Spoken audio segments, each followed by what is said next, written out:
My dear students, ഇന്നത്തെ class റീസണിങ്ങിലുള്ള ഒരു പോർഷനാണ്. റീസണിങ്ങിൽ ഇതിൽ ഫിഗേഴ്സ് ഒക്കെ തന്നിട്ട് അതിൽ number of triangles, number of squares, number of rectangles എന്നൊക്കെ പറഞ്ഞ് ചോദിക്കും. അതിൽ നമ്പർ ഓഫ് സ്ക്വയേഴ്സ് കണ്ടുപിടിക്കുന്നതിന് ഒരു മെത്തേഡുണ്ട്, അതിലൊരു ഷോർട്ട് കട്ട് മെത്തേഡും ഉണ്ട്. അത് പറയാൻ പോവുകയാണ്.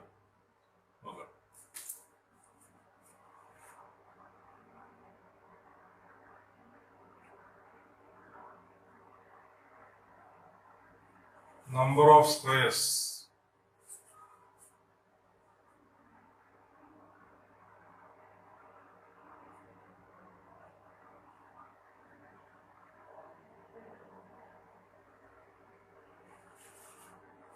ഒരു സ്ക്വയർ എടുത്തു. സ്ക്വയർ അറിയാലോ, ഒരു 4 സൈഡ് ഈക്വൽ ആയിരിക്കും. ഈ ആംഗിൾസ് 90 വരും. ഇത് 2 ഈക്വൽ പാർട്സ് ആയിട്ട് ഞാൻ മാർക്ക് ചെയ്തു, എന്നിട്ട് വരച്ചു. ഇവിടെ 4 ചെറിയ സ്ക്വയേഴ്സ് വന്നിട്ടുണ്ട്. ഇവിടെ ടോട്ടൽ എത്ര സ്ക്വയേഴ്സ് ഉണ്ടെന്നാണ് ചോദ്യം. ഇത്ര സിമ്പിൾ ചോദിക്കില്ല, ഞാൻ ചെറുതിലൊന്ന് വലുതിലോട്ട് പറയാം. ഇത് നോക്കൂ, ഇത് നമുക്ക് 1 സെന്റിമീറ്റർ ആകാം. ഇതൊരു സെന്റിമീറ്റർ ആണ്, ഇതെല്ലാം 1 സെന്റിമീറ്റർ ആയിരിക്കും. ഇത് ഓരോ സൈഡ് 2 സെന്റിമീറ്റർ ആയിരിക്കും. ഒരു ഫീറ്റ് എടുക്കുകയാണെങ്കിൽ ഇത് 2 ഫീറ്റ് ആവും. ഇതൊരു മീറ്റർ ആണെങ്കിൽ ഇത് 2 മീറ്റർ ആവും. ജനറലായിട്ട് നമ്മൾ 1 യൂണിറ്റ് എന്ന് പറയും. ഇവിടെ 2 യൂണിറ്റ് ഉണ്ട്, ഇവിടെ 2 യൂണിറ്റ്, ഇവിടെ 2 യൂണിറ്റ്, 2 യൂണിറ്റ്. അപ്പോ ഇവിടെ പിന്നെ ഇങ്ങോട്ട് 2 യൂണിറ്റ് ഉണ്ട്, ഇങ്ങോട്ട് 2 യൂണിറ്റ് ഉണ്ട്. അപ്പൊ 2/2 എന്ന് എഴുതാം അതിന്റെ സൈസ്. ഇനി നമ്പർ ഓഫ് സ്ക്വയേഴ്സ് പറയുന്നു. 2/2 സൈസ് എന്ന് പറഞ്ഞാൽ ഇങ്ങോട്ട് 2, ഇങ്ങോട്ട് 2. സ്ക്വയർ ഓഫ് അങ്ങനെ പറഞ്ഞല്ലോ. ഇത് തമ്മിലുണ്ട് 1 വരുള്ളൂ. Number of squares 1. അടുത്തിന് വരുന്നത് ഈ സ്ക്വയർ അല്ലേ. അപ്പൊ ഇവിടെ 1 യൂണിറ്റ് 1 യൂണിറ്റ് 1/1.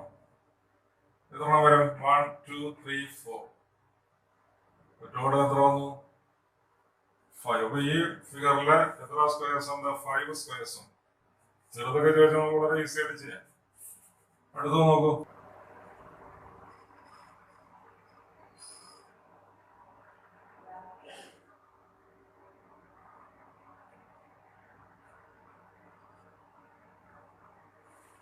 ഇതിൽ 3 യൂണിറ്റ്സ് ഉണ്ട്. അപ്പോൾ സൈസ് 3/3. അത് വലിയ സ്ക്വയർ ആണ്. എത്ര ഉണ്ട്? 1. അടുത്തിന് 2/2. ഇത് 2 യൂണിറ്റ് ലെങ്ത്, 2 യൂണിറ്റ് ബ്രെഡ്ത്ത്. ഏത് വരാം? ഇത് 1, 2, പിന്നെ 3, 4. ഇവിടെ കിട്ടിയോ? അപ്പോൾ നമ്പർ ഓഫ് സ്ക്വയേഴ്സ് എങ്ങനെ വരും? 2/2 വരുന്നത് 4 ആയിരിക്കും. എങ്ങനെയെന്ന് മനസ്സിലായോ? 1, 2. അടുത്തത് 3, 4. ഇനി വരുന്നത് എന്താണ്? ആ ചെറുത് 1/1. 1 യൂണിറ്റ് ലെങ്ത്, 1 യൂണിറ്റ് ബ്രെഡ്ത്ത്. അത് എത്ര എണ്ണം വരും? 9. ടോട്ടൽ എത്ര വന്നു? 14. ഞാൻ ഒന്നുകൂടി എഴുതാം. 4 എണ്ണം വരുന്നത് നമുക്ക് വരയ്ക്കാം.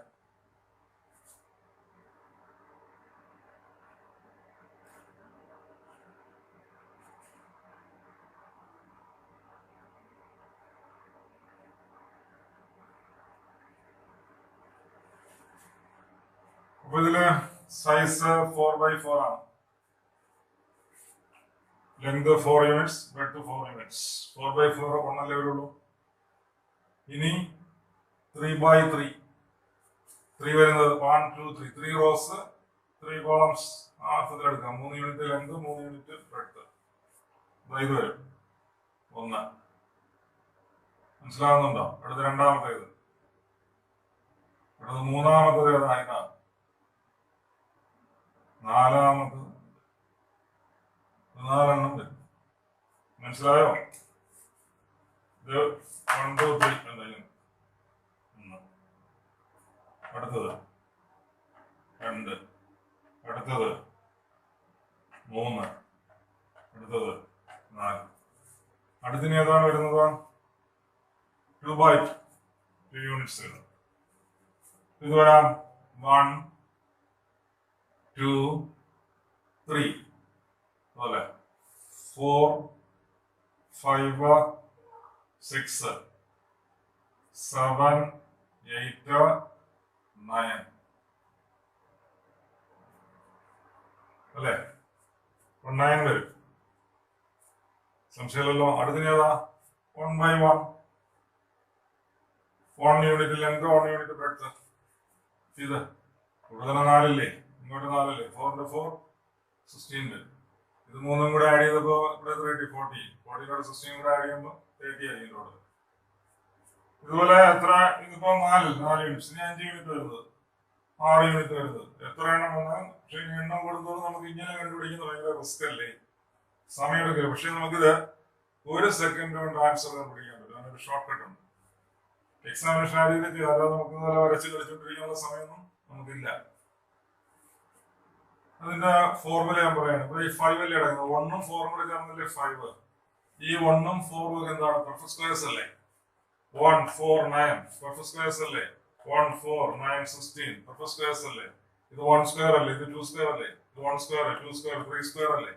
1 സ്ക്വയർ 2 സ്ക്വയർ 3 സ്ക്വയർ 4 സ്ക്വയർ അല്ലേ? അതിലൊന്ന് ഫോർമുല കിട്ടുമല്ലോ. ഇതിൽ ഏതാണ് ഫോർമുല? നമ്പർ ഓഫ് സ്ക്വയർസ് കണ്ടുപിടിക്കാനുള്ള ഫോർമുല 1 സ്ക്വയർ പ്ലസ് 2 സ്ക്വയർ. ഇത് 2 യൂണിറ്റ് വീതം വരെയാണ്. 2ആയിട്ട് ഡിവൈഡ് ചെയ്യുന്ന സിറ്റുവേഷൻ. 3 യൂണിറ്റ്, അത് 3ആയിട്ട് ഡിവൈഡ് ചെയ്യുന്ന സിറ്റുവേഷൻ വന്നാൽ 1 square plus 2 square plus 3 square ആയിരിക്കും. മനസ്സിലാവുന്നുണ്ടോ? ഇവിടെ 4 യൂണിറ്റ് 4ആയിട്ട് ഡിവൈഡ് ചെയ്തിട്ടുണ്ട്. അപ്പോൾ 1 square plus 2 square plus 3 square plus 4 square ആണ്. അങ്ങനെയാണെങ്കിൽ അതാണല്ലോ ഈ കിട്ടിയിരിക്കുന്നത്. അങ്ങനെയാണ് നമുക്ക് ജനറലി എങ്ങനെ പറയാൻ സാധിക്കും? ഇവിടെ 4 ആയിട്ട് ഡിവൈഡ് ചെയ്തിട്ടുണ്ട്. അപ്പോൾ n ആയിട്ട് ഡിവൈഡ് ചെയ്തിട്ടുണ്ട്. അപ്പൊ n യൂണിറ്റ്സ് വരുവാണെങ്കിലോ, n യൂണിറ്റ്സ് വരുന്ന സിറ്റുവേഷൻ ആണെങ്കിലോ formula 1 square plus 2 square plus 3 square plus etcetera plus n square ആയിരിക്കും. മനസ്സിലായോ? അപ്പൊ അങ്ങനെയാണല്ലേ. ഞാനിവിടെ 4 ആയിട്ട് ഡിവൈഡ് ചെയ്ത സിറ്റുവേഷൻ പറഞ്ഞു. എക്സാമിനേഷൻ പറയുന്നത് എങ്ങനെയായിരിക്കും? ഒരു സ്ക്വയർ ഉണ്ട്, അതിന് 4 സെന്റിമീറ്റർ ലെങ്ത് ബ്രെഡ്ത്ത് ഉണ്ട്. 1 സെന്റിമീറ്റർ വീതമുള്ള എത്ര സ്ക്വയർസ് ഉണ്ടാവും എന്നൊക്കെ ആയിരിക്കും ക്വസ്റ്റ്യൻ വരിക. ഇനി നമുക്ക് ഒരു 5ആയിട്ട് ഡിവൈഡ് ചെയ്യുന്ന സിറ്റുവേഷൻ വന്നാലോ? അപ്പൊ എന്തിനും കൊടുത്താൽ മതി? 5 കൊടുത്താൽ മതി. അപ്പൊ അങ്ങനെ വരുമ്പോൾ ഏതായിരിക്കും formula? 1 square plus 2 square plus 3 square plus 4 square plus 5 square ആയിരിക്കും. ഇത് ആൻസർ കാണാൻ എളുപ്പമാണ്. ഇത് ഇതുവരെ ഉള്ളത് 30 അല്ലേ? 30 പ്ലസ് 5 സ്ക്വയർ എത്ര? 25. 55 ആയിരിക്കും. 55 സ്ക്വയർസ് ഫോം ചെയ്യാൻ പറ്റും. 5 എണ്ണം ഉണ്ടെങ്കിൽ, 5 റോസ് 5 കോളംസ് ഉണ്ടെങ്കിൽ എന്ന് വേണമെങ്കിൽ പറയാം. ഇനി അടുത്ത 6 ആണെങ്കിലോ 1 square plus 2 square plus 3 square plus 4 square plus 5 square plus 6 square ആയിരിക്കും. ഇത്രയും ക്വാണ്ടിറ്റി എന്താണ്? 55 അല്ലേ? 55 പ്ലസ് ഈ 6 സ്ക്വയർ എത്ര? 36. ആൻസർ എത്ര? 91 ആയിരിക്കും. There are 91 squares. ഏതല്ലേ? 6 യൂണിറ്റ്സ് ഇങ്ങനെ അങ്ങോട്ട് റോയും കോളും. ഇത് 4 എണ്ണം ഉള്ളത്, 3 എണ്ണം ഉള്ളത്, 2 എണ്ണം. മനസ്സിലായല്ലോ? എത്ര പാർട്ടീഷൻ വരുന്നു അതാണ് ഉദ്ദേശിക്കുന്നത്. n എന്ന് പറയുന്നത് നമ്പർ ഓഫ് പാർട്ടീഷൻസ് ആണ്. ഓക്കെ, ഇവിടെ 2 പാർട്ടീഷനാണ്. അപ്പോൾ 1 സ്ക്വയർ പ്ലസ് 2 സ്ക്വയർ. 3 പാർട്ടീഷനാണ്. അപ്പോൾ 1 square plus 2 square plus 3 square. 4 partition അല്ലേ? 4 പാർട്ടീഷനാണ്. അപ്പോൾ 4ആയിട്ട് നമ്മൾ തിരിച്ചിട്ടുണ്ട്. അപ്പോൾ വരുമ്പോൾ 4 എടുക്കുക. അടുത്ത 5 ആണ്. എക്സാമിനേഷൻ വരുന്നത് എങ്ങനെയായിരിക്കും? ഒരു സ്ക്വയറിന്റെ ലെങ്ത് 5 സെന്റിമീറ്റർ ആയിരിക്കും. പിന്നെ അല്ലെങ്കിൽ അതിന്റെ സൈഡ് സ്ക്വയറിന്റെ ലെങ്ത് പ്രത്യേകിക്കലല്ലേ? ഒരു സ്ക്വയറിന്റെ സൈഡ് 5 സെന്റിമീറ്റർ ആണ്. 1 സെന്റിമീറ്റർ വരുന്ന എത്ര? 1 സെന്റിമീറ്റർ വെച്ച് ഞാൻ ഡിവൈഡ് ചെയ്യുന്നു. അങ്ങനെ എത്ര സ്ക്വയർസ് ഉണ്ട്? 1 സെന്റിമീറ്റർ മാത്രം വരുന്ന സ്ക്വയർസ് എന്നല്ല. ഇങ്ങനെ ഡിവൈഡ് ചെയ്താൽ എത്ര സ്ക്വയർസ് കിട്ടും? ചെറുത് മുതൽ വലുത് വരെയുള്ള എല്ലാ സ്ക്വയർസും നമുക്ക് പറയേണ്ടി വരും. മനസ്സിലായല്ലോ? അപ്പൊ 6 വരുമ്പോഴോ 1 2 6 വരെ എടുക്കേണ്ടി വരും. ഇത് മനസ്സിലാക്കിയിരുന്ന നമുക്ക് ഈസി ആയിട്ട് ആൻസർ ചെയ്യാം. എക്സാമിനേഷൻ ഏത്? CGL CHSL മൾട്ടി ടാസ്ക് എല്ലാത്തിനും ചോദിച്ചിട്ടുണ്ട്. റെയിൽവേക്ക് ചോദിച്ചിട്ടുണ്ട്. ഇമ്പോർട്ടന്റ് ആയിട്ടുള്ള ഒരു ടോപ്പിക്കാണ്. ഇത് വന്നു കഴിഞ്ഞാൽ 2 മാർക്കാണ്. നമുക്കിത് വരച്ചുകൊണ്ടിരിക്കാൻ സമയമില്ല. ചോദിച്ചു കഴിഞ്ഞാൽ ഒരു 4 5 ഒക്കെ വരുന്നതാണ് കൂടുതലും ചോദിക്കുക. അപ്പൊ അത്രയും വരച്ച് നമ്മൾ കണ്ടുപിടിച്ചുകൊണ്ടിരിക്കാനുള്ള സമയം കിട്ടത്തില്ല. അതുകൊണ്ട് ഫോർമുല പഠിക്കുക. n കമ്പാർട്ട്മെന്റ്സ് വരെയാണ്. n പാർട്ടീഷൻ വരെയാണെങ്കിൽ ഫോർമുല ഏത്? 1 square plus 2 square plus 3 square plus etc. plus n square. ആ ഫോർമുല പഠിപ്പിക്കുന്നതാണ്. അടുത്ത വീഡിയോയിൽ ഞാൻ നമ്പർ ഓഫ് റെക്ടാങ്കിൾസ് ഉള്ളതായിരിക്കും പറയാം. നമ്പർ ഓഫ് റെക്ടാങ്കിൾസ് അത് അടുത്ത വീഡിയോയിൽ പറയാം. ഇന്ന് പറയുന്നത് നമ്പർ ഓഫ് സ്ക്വയേഴ്സ് ആണ്. ഓക്കെ.